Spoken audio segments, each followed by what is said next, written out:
original, yung given na i-derive, you need to use quotient rule, di ba? So if you want to find, just remember the formula. So that is bu prime minus ub prime all over b squared.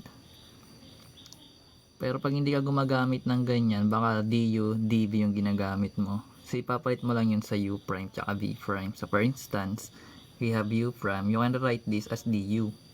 As for v prime, that is dv. But you can also use this one if you want. So let's find what is u and what is v. So from our given, the numerator is the u. So we have x raised to 5 plus 2x squared minus 1. Then let's derive this as u prime. So x raised to 5, if we want to derive that, that is 5x raised to 4, power rule. And 2x squared, that will become 4x. Gets 2 times 2 is 4, then bawasan lang yung exponent. So as for v, we have the denominator, which is 3x squared, and the b prime, or the derivative of b, that is 2 times 3 is 6, then bawasan yung exponent ng 1. So we have now u, b prime, v, and v prime. So we just need to input it here in our formula for the derivative. So we have here y prime, that is b, that is 3x squared, times ru prime, that is 5x raised to 4 plus 4x, minus our u, which is x raised to 5 plus 2x squared minus 1, times our v prime, that is 6x, all over our v squared. So your rv is 3x squared, then squared. Then simplify. So we will be having 3x squared times 5x raised to 4.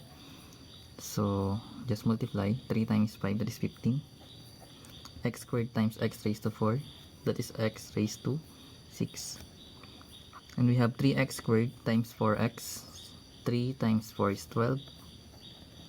And x squared times x, that is x cubed. Then minus x raised to 5 times 6x, that is 6x raised to 6. 2x squared times 6x, that is 12x cubed. Negative 1 times 6x, that is negative 6x, all over 3x squared, then squared. If you want to simplify, you can. Pero let's distribute this first. So we have 15x raised to 6 plus 12x cubed. Distribute the sign. So let's write it here. So we have y prime, that is 15x raised to 6 plus 12x cubed. So we have negative times 6x raised to 6, that is negative 6x raised to 6. And we have negative here times 12x cubed, that is negative 12x cubed. And negative times negative is positive, so we have 6x, all over our 3x squared, then squared. Or we have 9x raised to 4. Anyways, later let's see. So then simplify the numerator, combine like terms. So we have 15x raised to 6 minus 6x raised to 6. So we can now subtract the coefficient. So 15 minus 6, that is 9. Just copy the exponent as well as the variable. And we have 12x cubed positive and negative 12x cubed. So we can cancel that out. And we have 6x here. So we have plus 6x, all over 3x squared, then squared. Or if you want, let's simplify. 9x raised to 6 plus 6x, all over, square this term. So we have 3 squared, that is 9. and x squared square, that is x raised to 4. Then factor out the numerator. So our coefficient is 9 and 6. We can get the GCF of that, which is 3. As for the variable, get the smallest one. So we have x raised to 6 and x here. Let's get the x. Then we have 9x raised to 6 divided by 3x. That will become 3x raised to 5.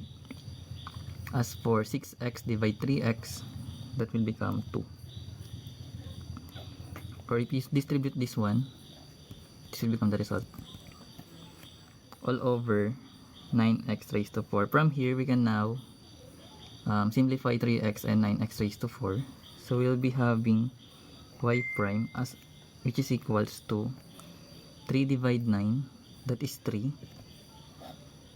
and x divide x raised to 4. So let's subtract the exponent of the denominator by 1. So this will become 3x cubed. Then copy the numbers inside the parentheses. Or if you want, you can still split this if you want, pero pwede na to eh. So we'll be having 3x raised to 5 over 3x cubed plus 2 over 3x cubed squared cube. Bakit to cube? Yan. Then simplify this one. So this will also equal to 3 divide 3 is 1, then x raised to 5 over x cubed, that is x squared. Then copy the 2 over 3x cubed. So you can choose if it is the answer you want, this one, but they're the same. Right? Idol? Tama? Tama yan.